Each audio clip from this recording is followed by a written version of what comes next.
For Catholics, the Eucharist isn't just bread, it's Jesus Christ himself.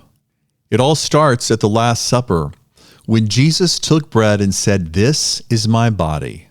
It's not a symbol, it's a reality. Do this in memory of me. The Eucharist is the real presence. In the Gospel of John, chapter 6, we read, "The words of Christ, unless you eat my flesh and drink my blood, you have no life in you." The words of Christ here in the Bread of Life discourse were scandalous then. They're transformative now. He's truly there.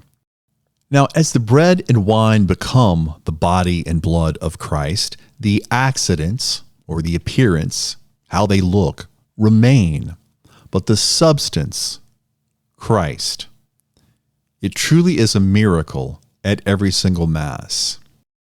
The Eucharist represents Calvary. It's not a new sacrifice. It's the sacrifice made present.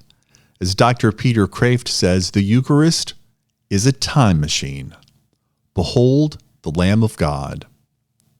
Receiving Christ in the Eucharist unites us to Him and to each other. One body, one bread. It's intimacy with God Himself.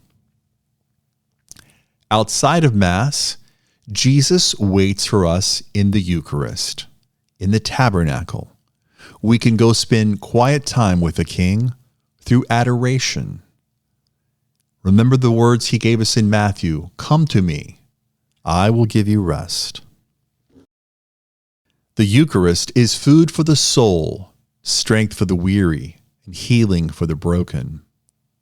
John 6:55, "My flesh is true food." The Catechism describes the Eucharist as the source and summit of our faith. For in the Blessed Eucharist is contained the whole spiritual good of the Church, namely Christ Himself.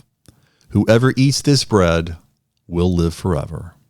Thanks for listening to the Catholic Frequency Podcast. Visit us on the web, CatholicFrequency.com.